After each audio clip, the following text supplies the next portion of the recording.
Hello and welcome back to another video here at the Hidden Quantum Champions.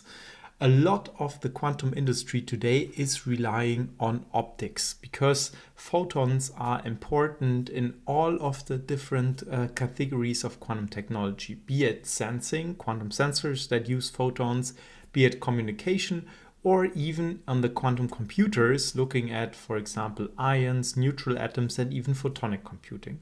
So photons play an important role, and building instruments that can control photons is essential to that. So this is at the very ground level to solving all of that. It's a very integral point of the supply chain. Today, we are looking at a company that is fueling the quantum industry by producing the elements that those applications actually need, both for Europe and for the US, because they are based in both sides. So they're basically fueling the whole Western quantum ecosystem that is using optics. And if you are excited to learn more about that, if you want to understand which company this is and what is their contribution, then stay tuned for today's video as we are diving deep into G&H. And with that, let's jump right into their website. So here we are, as per usual, on the website of G&H.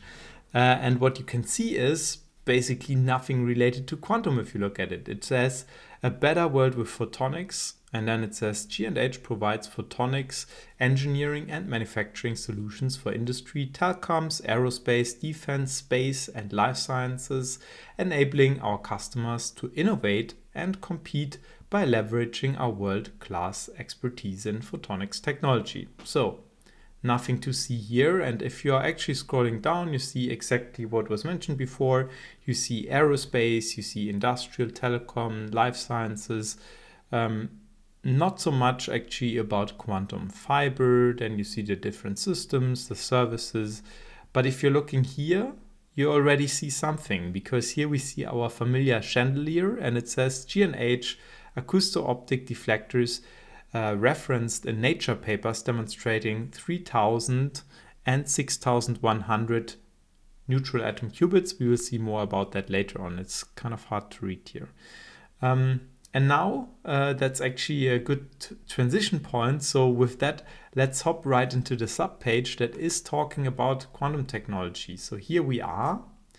It says Quantum Technologies partner with G&H to power the next generation of quantum breakthroughs. So what are the products that they're actually working on? Let's quickly read through that, and then I'll explain what this is all about. So advancing quantum computing with G&H AO technology. G&H is at the forefront of quantum innovation, providing advanced acousto-optic AO solutions that drive the latest generation of quantum computers. Our high-performance AO devices enable precise light interactions with cold atoms and ions, essential for quantum computing, quantum communication, and quantum sensing applications.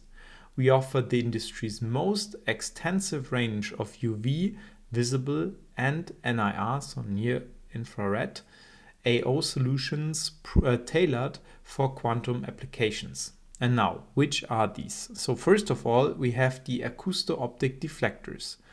It says precise manipulation and positioning of cold atoms and ions, ultra-fast switching and routing of optical signals, high-speed addressing of individual or multiple qubits, enabling beam multiplexing. Then there's the acousto-optic modulators. It says precise light frequency shifting for cold atom cooling and trapping, optimized photon qubit interaction for enhanced quantum processing, and acousto-optic multi-channel modulators, fast parallel addressing of qubits for scalable quantum architectures.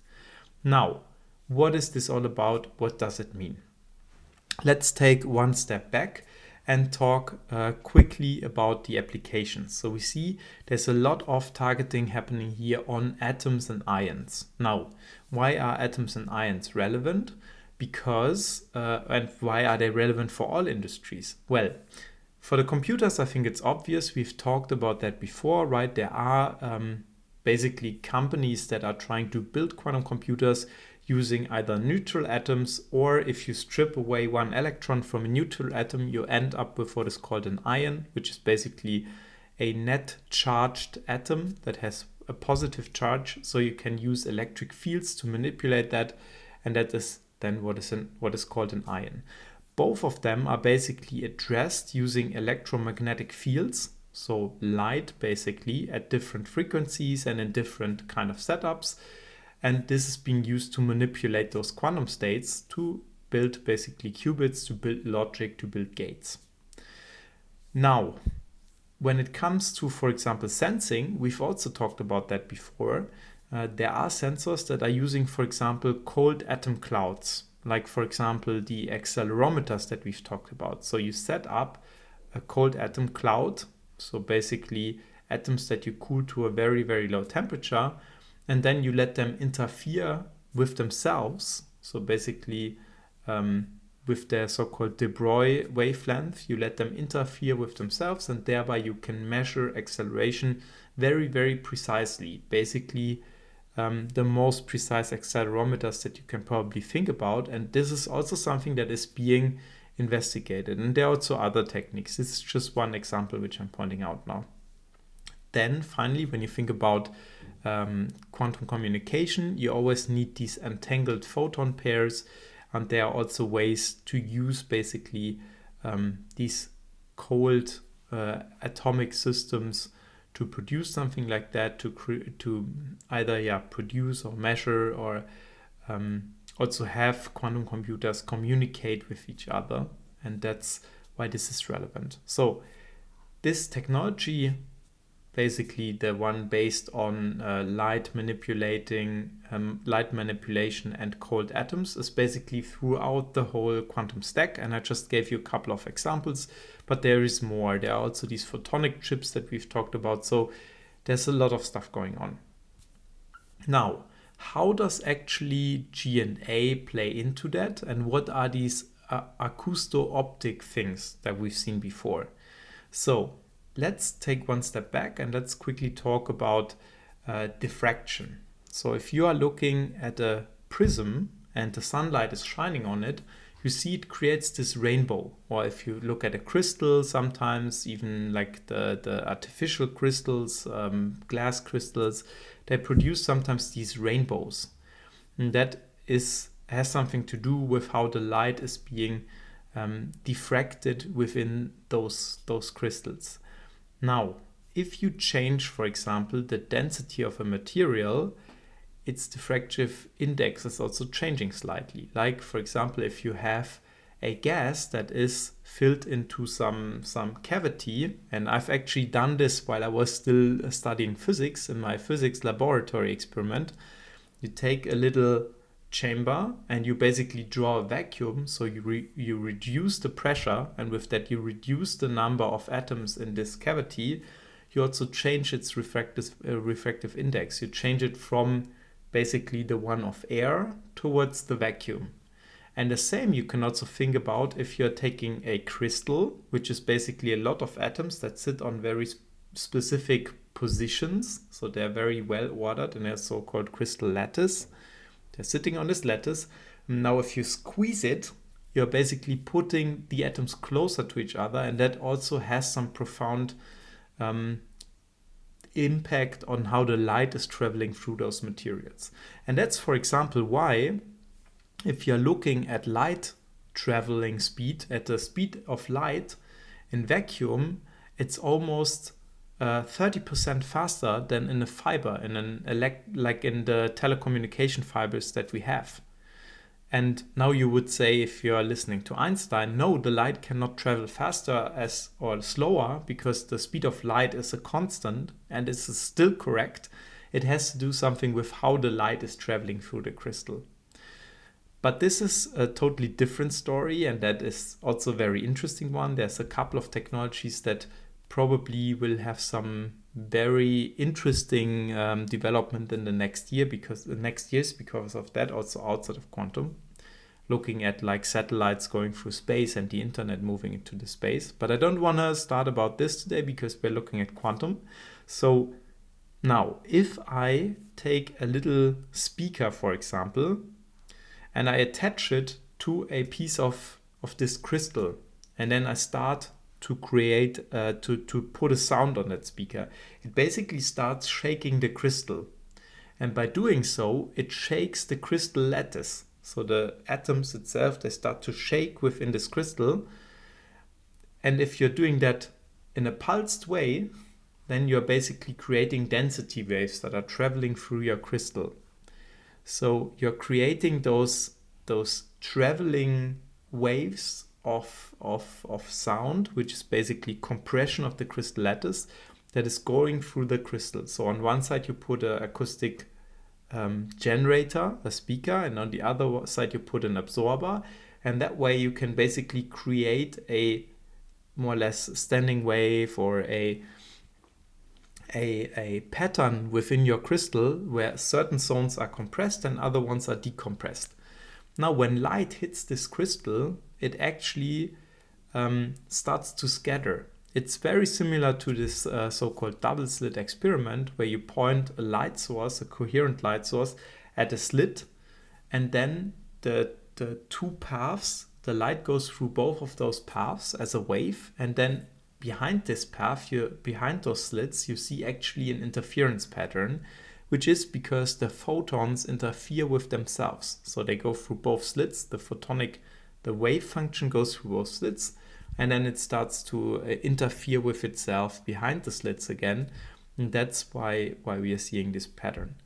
Now, if you are using this specific acousto-optic technology, you are basically not creating a double slit, but many of those slits. So you are basically creating a grid, an optical grid, where in certain spaces the light is being diffracted in a specific, like in a lower way, and in others it's being deflected in a higher way, refracted in a higher way. And that's because of these density differences. And thereby you are creating a pattern. And not only that, you are also able to shift, to tune at which frequency you are shifting the light, right? Similar to the rainbow, which is basically the whole, let's say, the whole spectrum. You can also shift the frequency of those lasers. Now, why is this interesting? Because one, you have a mechanism to tune the deflection of your beam using an electrical signal, this acoustic signal, which is very fast. So you can basically with one element split your beam in a very controlled way, just using electrical signals, which is very interesting because if you are having those like multiple ions sitting in there, you might want to, let's say, split up your beam and address multiple of those with the same beam. And these things, then they become possible. And on the other hand, and that's also something that is interesting, and that's about these modulators, you can also shift the frequency of your light. Now, why is this interesting? I have mentioned that before in a previous video. When you are looking at those ion traps and also at the neutral atoms, you don't need the cryostat, right? So this chandelier that we are always talking about is a cryostat. It's a system that cools down your quantum chip. And oftentimes you will see that this is not required for these atom-based systems, which is true. So technically you don't need to have a fridge. Still, you need to cool them down quite a bit. The cooling just works differently. So you have other ways to cool down these ions. Basically, or these atoms, you are trapping them in a specific location. And that means by just purely trying to trap them, already the ones that have a high energy, they will fly out of your trap because they have so much energy, which is in this case temperature. Temperature is basically just the kinetic energy, the velocity at which your atoms are moving. So the quick ones, they will just vanish by themselves, but the remaining ones, they have a low enough energy, so they stay trapped in this trap that you created, but they're still shaking, they're moving around. And there are different cooling mechanisms I talked about previously, I think, sideband cooling, Doppler cooling. And for these, you need to prepare laser beams at specific frequencies, and then you need to be able to shift them slightly to a different frequency. And by that, you are basically taking the last bit of energy out of your atoms. Now, the way that this works is more or less by the by the idea of the Doppler effect. So if you, for example, go through the streets and you hear some police car or like an emergency vehicle approaching with the sound on, you will hear that it sounds different when they approach you than when they go into the other direction, they go away from you. That's because when they approach you, basically the velocity of the vehicle adds up with the velocity of the sound, and thereby it changes the perception of or changes actually the frequency. So you're perceiving it in a different frequency, so it might have a higher pitch, and then when they go away from you, basically the speed of the vehicle is going in the other way than the speed of sound, so it slows down the sound, and that's why you hear it at a lower pitch then, because it's basically coming at a lower frequency. You can do the same thing with atoms and with light. So think about it like this. The atoms, they have specific energy levels. So an electron can go from one orbit into another, and thereby it can absorb energy. So if you have, for example, some like photoluminescence effects, you basically excite maybe electrons to a higher energy level, like in your watch. If you have one of these nice analog watches, you can see that they are shining phosphorescence light in the dark. That's basically happening because when the sunlight is hitting them, you excite electrons to a higher level where they can stay for a certain amount of time, which is called the lifetime, and then at some point they decay again back to their original ground state, because everything always goes to ground state, to its lowest energy, if you just wait for long enough time. And in this lower state, in this ground state, to get in there's oftentimes in this phosphorescence or luminescence experiments or materials, there is a optical transition. So it doesn't need to be the whole transition. Sometimes there's also steps in between, but one of these transitions that is optical, and that means it emits a photon. Now, how does all of this come together? If you think about your atom here, and now you have the laser beam which is hitting the atom, then it can excite an electron, and the electron can fall down again, and thereby it emits basically the same photon again, right? So you haven't won or lost anything if you do that. Like, you're shining a laser on here, the laser excites the photon to a higher state, the electron to a higher state, the electron falls down again and emits the same photon. Nothing has happened. Now, if you do this kind of Doppler effect, if you consider this, you can basically tune the laser to have a little bit of a lower frequency. So the light that is emitted by the laser itself is not actually enough to get the electron to jump up to this higher level. But the thing is, the electron is moving, right? There's still like thermal energy in it. So it is still moving. And by doing so, it sees actually a different light frequency, because if it's moving towards the light source, it basically adds up with the frequency of the light. And therefore, and that's, by the way, also true if you were to move very fast. If you're moving very, very fast, like close to the speed of light, and you're looking at a light source, the color will look different. And that's the same for this atom. It is looking at the light, and when it's moving towards the light, it sees a higher frequency. So the red has let's say, a slight, maybe orange or yellow color to it. And that is just barely enough to get the electron excited. And when the electron falls down, it emits again one of these higher frequency photons, so higher energy photons. So effectively, the energy cannot be lost, right? So where did it go? Well, actually, it took away energy from the electron's velocity. So the electron, after absorbing this photon, is moving a little bit slower. And if you do that often enough, you can basically slow down the electrons into one direction. Now, dispersing this photon also means that the electron gets a little bit of movement back again, but you can then, by basically having this process happening, the dispersion of this photon happens statistically in every direction. But the light only comes in from one direction, and therefore, by doing that, you're basically slowing the the atoms down into one direction. I don't know if this was understandable, but the long story short is you can, by detuning your laser a tiny little bit, the frequency of your laser, you can actually cool down the gas. And that's why this is super important. And that's where these acousto-optic modulators can help with. And that's why they are super important for these type of setups. So even not even to operate your quantum computer, just to prepare the atoms in the state that you need them to actually function, you already need this type of technology. So it's very fundamental. And you can argue about using different atoms that operate at different light frequencies to use different types of approaches of how to run your gates on the quantum computers or on your quantum sensors to use different atoms. But you still have to prepare them first in this ultra cold state. And for that, so this ultra cold Bose-Einstein condensates as well, you need to prepare them in this ultra cold state, which is usually in the microkelvins for certain systems. And this is just not feasible without this technology. Now, with that, let's move on to the next one. So here it says advancing quantum sensing with G&H FO technology. So G&H is leading the way in quantum innovation with advanced fiber optic solutions that empower the next generation of quantum technologies.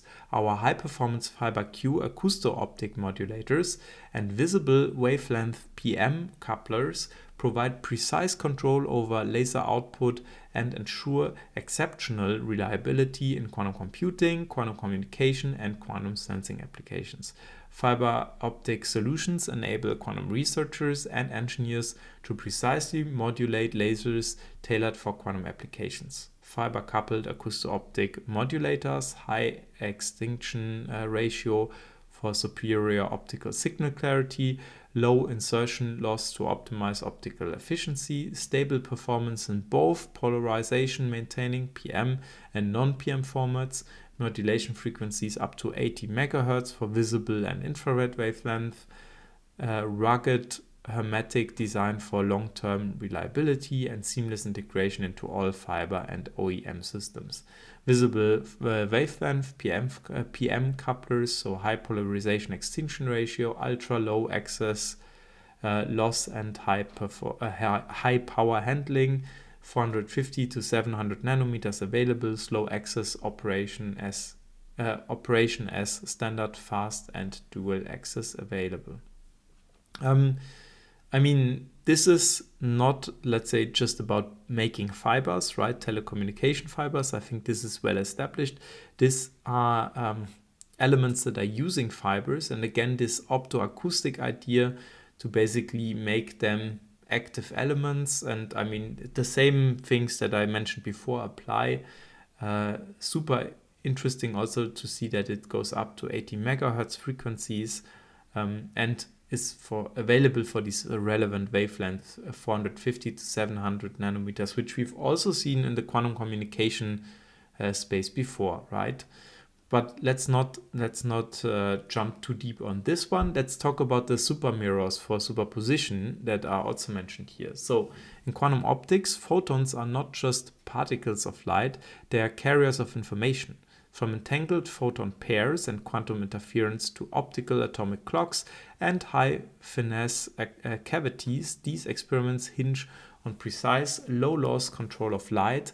At the heart of this control, research-grade mirror substrates. G&H manufactures research-grade super-polished mirror substrates designed for high-performance quantum optic systems.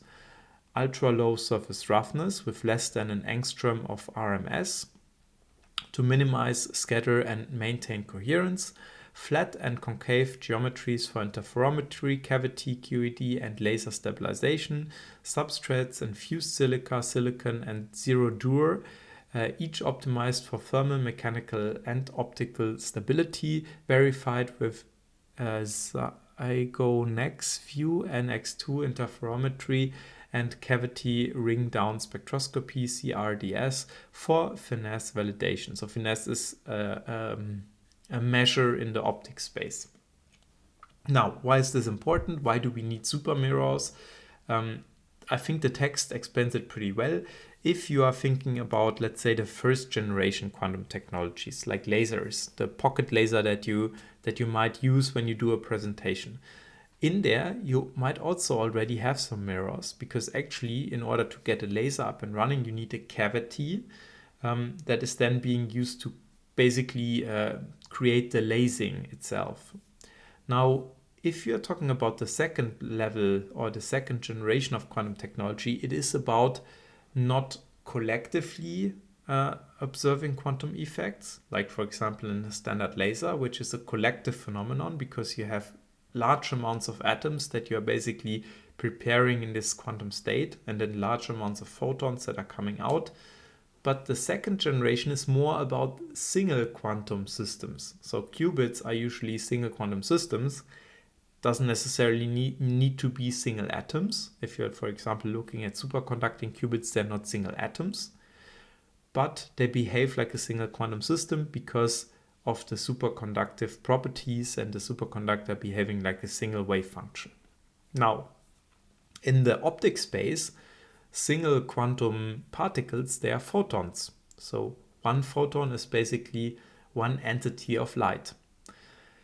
Now, if you take a classical mirror and, for example, it has a reflection grade of 99%, that means in 99% of the cases, your photon is just going to be reflected. But that also means 1 out of 100 photons is just absorbed.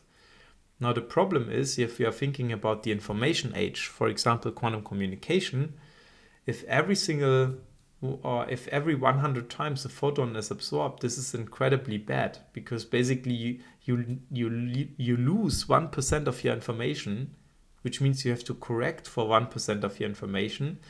And it also happens every time you have a reflection happening, which is probably more than a single time. And that adds up, right? Because if a photon is 2 times hitting this 99% chance, basically you're not ending up with 1% probability, but the probability is increasing, right?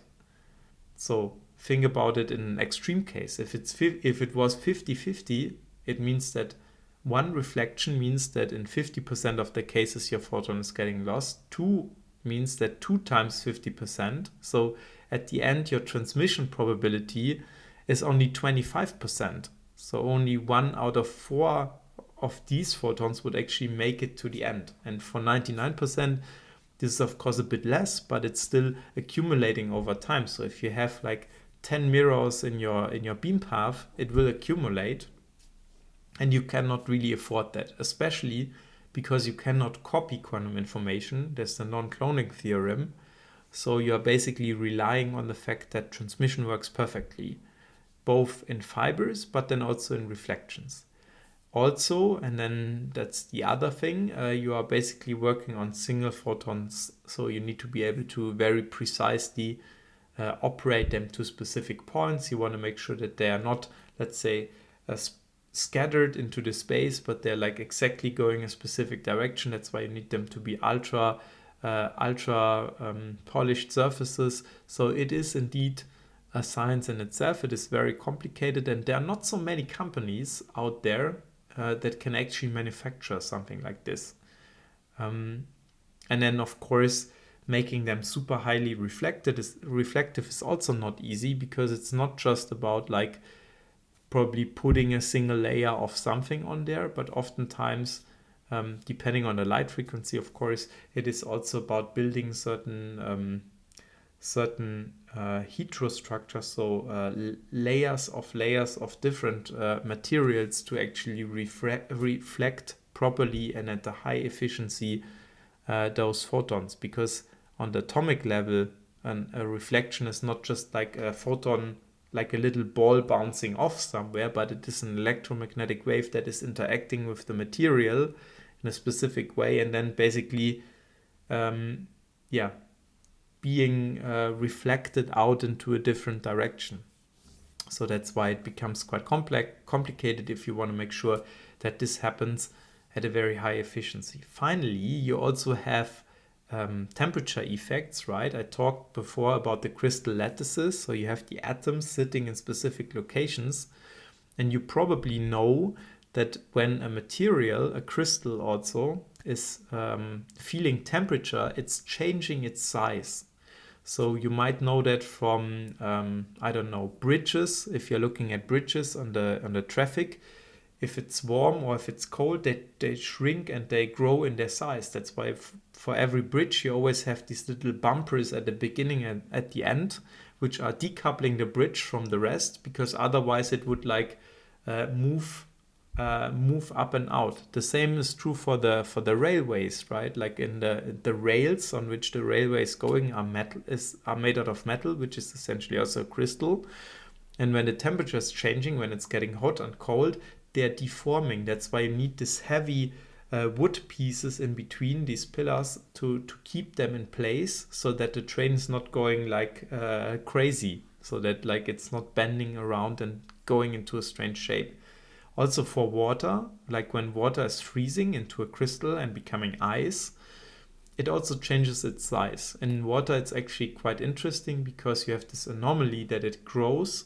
So when water is basically in a glass bottle and you freeze it, then it kind of explodes the glass bottle. So there's always this, and this is more happening at the phase transition. So that's a little bit of a specific case. But the long story short is, material is changing its size depending on the temperature, and that of course also has an effect on the roughness of the mirror, and therefore, and also on the structure, the fine structure of the atoms, and therefore it is actually also something to take into account when you want to build a proper mirror, that you need to have a material that is basically self-compensating this effect of warming up, and that's where you basically go into material science. Okay, on the applications, I think we've talked about that before, right? We are in the computing, communication, and sensing stack. It also says quantum device software design, so supporting robust quantum hardware software integration. I think this is relating to the companies that are using those elements. They need to integrate, of course, these elements into their software stack, because they are software controlled, right? They are active components. You have these little acoustic elements, and you need to tell them at which point in time they need to start, need to activate, and which frequency they need to go with, and that has to happen in the software somewhere. And then you also see here on top of that the vapor cells for quantum standards, advancing quantum metrology, and precision timekeeping. So there's more to that. I'm not going to go through all of these now. Just to say, there are also a couple of press releases or articles here. We've seen one of those before. I think it was about this one here. Oh, sorry. It was about the first one. No, the second one here, where it says independent validation in record scale quantum systems. G&H acousto-optic deflectors have been referenced in peer-reviewed Nature papers demonstrating neutral atom quantum systems operating at 3000 and 6100 qubits. These studies underscore the role of high-performance beam steering in enabling atom transport, array reconfiguration, and coherence preservation at scale, highlighting the transition of optical subsystems from bespoke components to robust manufacturing platforms. And there's more in here, also more support, and quickly also scrolling through this so that you can actually see how these elements looks like, right? You're seeing these little boxes here with the coaxial connectors up here. These ones here are the ones with the fiber, right? You see the fiber going through here. Again, some connector over here, and you also see the mirrors with the additional advice here, or additional remark that they are made in the UK and in the US, which I think is also important nowadays, where people look more closely at the supply chain because of the global situation. Now, the company itself is, I think, based in the UK, if I understand correctly, but yeah, again, they have also a production facility in the US, and I think they also have a couple of sub brands within the group.